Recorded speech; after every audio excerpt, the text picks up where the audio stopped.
Welcome to our vlog. Today we'll be learning about the forehand and backhand serves seen in the badminton. So the backhand serve and the forehand serve are used in different types of badminton, so the use of doubles and singles games. We've also used an ideal image, which we use the first team badminton captain to try and help us improve Losher's overall performance. My name is Losher and I am the performer. My name's Shannon and I'm the coach.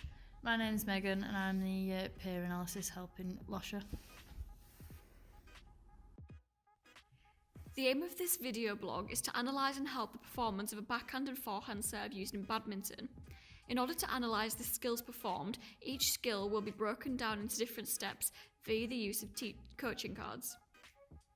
There will be the use of an ideal image in order to help assess and analyse where the performer needs to improve in order to achieve perfection. There are three different categories of skills. Newell highlights them as perceptual, a skill involving the use of detection and interpretation from motivations in one's surroundings. Cognitive, a skill which involves the thought process, which can include making decisions and solving problems. And motor, a skill a person may use to control motor in order to perform a movement. Fitz and Posner state that there are three different stages in which motor learning occurs. The cognitive stage is the initial stage of motor learning. The goal is to develop an overall understanding of the skill. The learner must determine what the objective of the skill is and begin to process environmental factors which may affect their ability to produce a skill. Throughout this stage, the learner mostly relies on visual clues and the use of trial and error. In the vlog, you can see that Losher has shown the coaching cards from the coach and then uses this information to help determine what it is he's trying to do. Secondly, the associative stage. The learner begins to demonstrate a more refined movement through practice. Visual cues have become less important and proprioceptive cues have become very important. Proprioceptive cues refer to the learner focusing on how their body is moving in space and what input is being felt from their muscles and joints. Finally is the autonomous stage. The learner's motor skills have become mostly automatic. Progressing to this level of learning has allowed the learner to perform skills in any environment with very little cognitive involvement in comparison to the beginning stages. In the vlog, you can see how in the final set of videos, Losher is competently performing the skills of both the backhand and the forehand serve. Assessment strategies. There are various types of assessment strategies. For example, quantitative. This will include the use of figures, values and data. For example, measuring distances or timing a race. Qualitative. This is the quality of something. So for example, the use of an ideal image to make a comparison. And in our vlog, we have used Will as our ideal image. Formative. This can be continuous throughout a year and through the use of peer assessment and self-assessment, verbal feedback and analysis, for example, video analysis. Summative. This is usually an end point, for example, an end-of-year mark. This is also usually given by a teacher or an exam board and can be a number or a grade. Subjective. This is usually against a set criteria. And objective. This is to form a more opinionated aspect.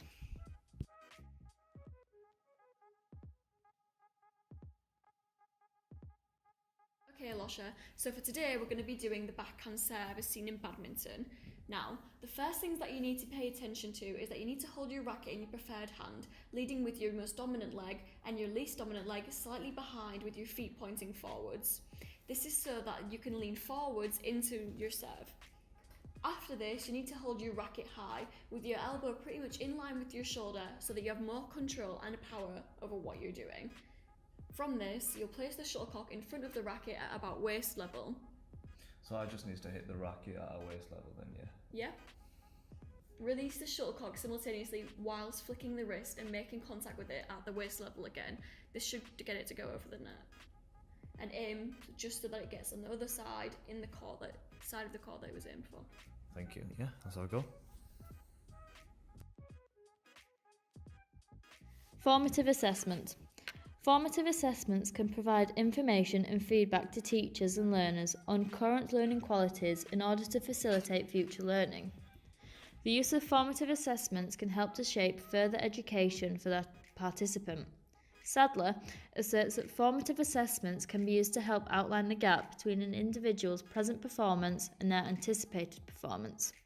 For example, throughout the video blog, peer analysis has been used in order to help inform Losher of where he is currently at and where he needs to be.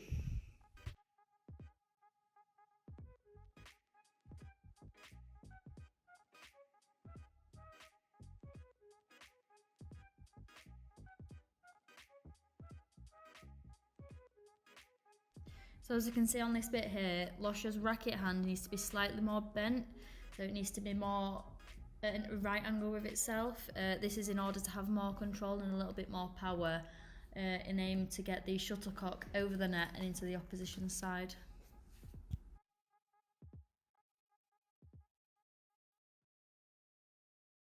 So as you can see, Losher's feet are not in the correct stance.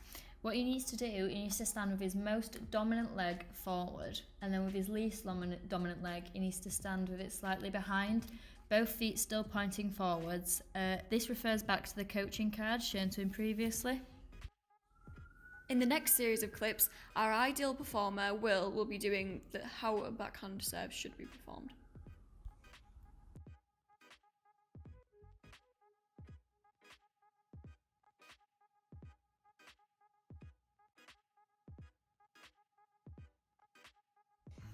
Okay, Losher, so they were your first attempts at a backhand serve in badminton.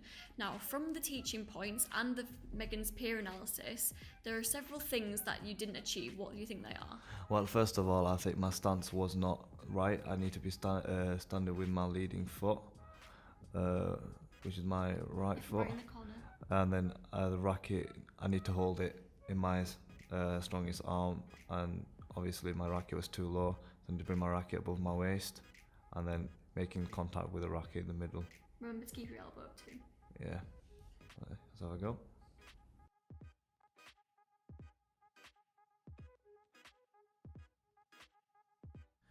Here, looking at Will's performance and my performance with the backhand serve, there is a clear difference in the performance of the skill. Firstly, when striking the shuttlecock, Will's racket hand is more at a right angle compared to mine, therefore allowing him to attain better accuracy in the shot. If you look at my positioning of the racket, it is very low. This had an impact on the performance of the skill, as the shuttlecock wouldn't go where I wanted it. Looking at the side view, you can tell there is a clear difference in mine and Will's stance as well when performing the skill. Will is leaning with his dominant leg and leaning forward, whereas I am standing straight on, looking a bit rigid and unnatural. Leading forward helps to control the shot, and being close to the net will make it easier to get the shuttlecock onto the opposition side. So through analysing mine and Will's performance, I need to incorporate a couple of things. Firstly, the positioning of my racket, and secondly, the position of my feet, making sure I'm leading with my dominant foot and leaning forward toward my shot.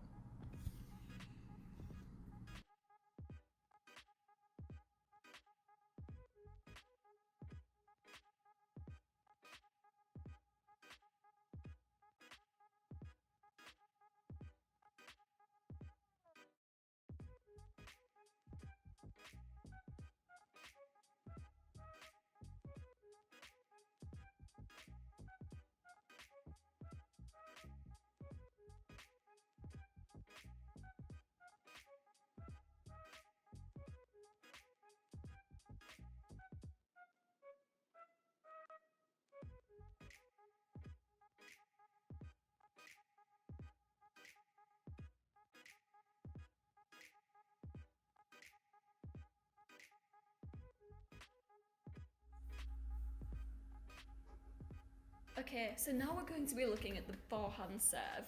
As you can see from the images here, this is what you need to be aiming for.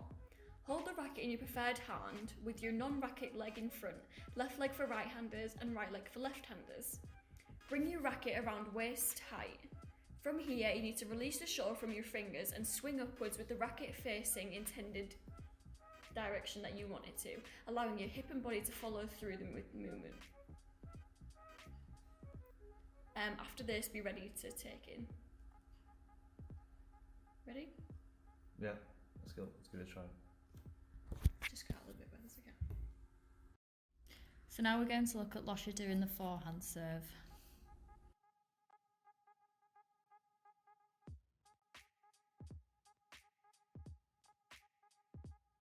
So as we can see from Losher's first attempt at the forehand serve, he's not standing in the correct position.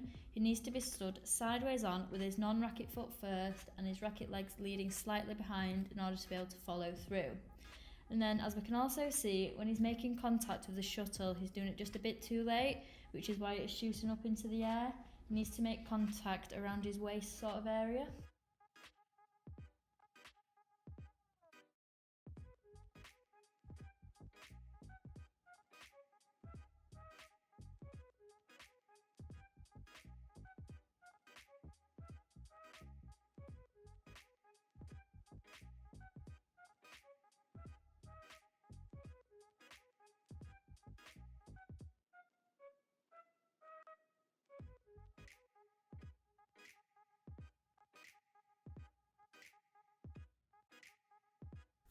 Okay, so those were your first attempts at the forehand serve. Now, from what Megan has said in your peer analysis and from the teaching points, I think there are a few places where you could improve. Do you agree? Yeah, I do. Okay, so the first point is that you should be doing what?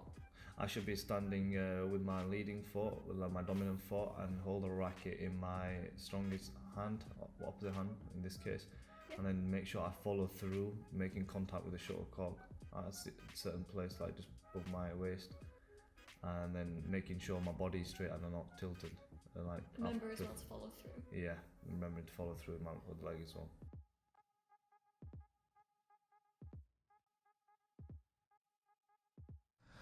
Now looking at mine, I was a forehand serve side by side. There's a couple of issues with my performance that I can identify. Firstly, the position I release a shuttlecock is higher compared to where Will releases his, therefore affecting the contact the shuttlecock makes with the racket, which impacts the accuracy of the shot. Leading on from this, where I made contact with the shuttle is also an issue. I made contact with the shuttlecock early, sending the shot straight up in the air, whereas Will hit the shuttlecock lower, which made the shuttlecock go straight over the net into the opposition side. Now moving on, looking at the side view, you can tell my feet positioning is not the same as Will's. Will's positions his dominant leg forward, whereas my feet are both together. My shot looks very unnatural, where Will's shot looks very natural. The feet positioning, it helps with the balance, which affects the power and accuracy of the shot. So when looking at the analysis side by side, I can tell there's a couple of things I need to improve. Firstly is my feet positioning, and secondly is where I make contact with the racket and where I release the shuttlecock.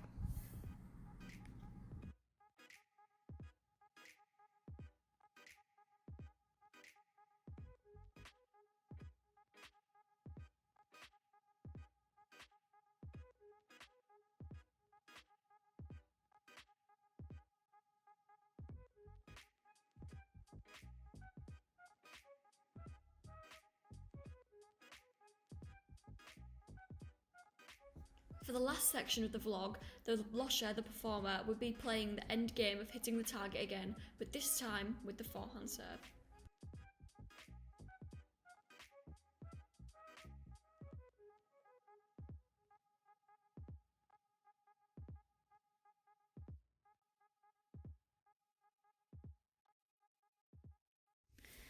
Peer assessment and self-assessment. Throughout the video blog, there was the use of peer assessment and self-assessment. Peer assessment is a technique used within physical education and is used to help improve student learning outcomes. The use of peer assessment is traditionally feedback giving from the learner's fellow students of their performance. Bork and Mentis have defined self-assessment as being a process in which students are encouraged to assess their own performance against a set fixed criteria. The use of self-assessment can play a pivotal role within formative and summative assessments due to it being able to help learners develop an understanding of their own performance. Throughout our vlog, there is the use of peer assessment by Megan assessing what Losher has done and helping and giving feedback. And also Losher has given himself his own self-assessment. Summative assessment.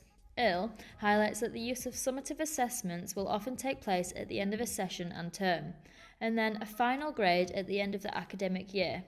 This is appointed by a teacher or an external moderator.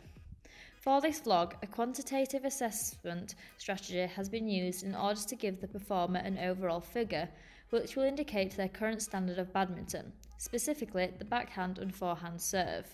This can later be used to measure the progress of the student. As you can see here, we have devised our own assessment strategy. We have gone with the heads, hands and heart theory. From here, the strategy that we've used has been divided into 3 sections as bronze, silver and gold, and then subsectioned into marks 1 to 3 for bronze, 4 to 6 for silver and 7 to 9 for gold. For Losher's performance, we've decided to give him in the silver band with 5 marks, as he has demonstrated that he understands when to use the backhand and forehand serve within a game for the head section in the silver. He's also demonstrated that he can perform the backhand and the forehand serve correctly the majority of the time in the silver band for the psychomotor, but is only just showing enthusiasm towards playing in game scenarios when it comes to badminton. In order for Losher to progress and get a gold level with a top mark of 9, he needs to show enthusiasm throughout games, but also willing to perform at a competitive level.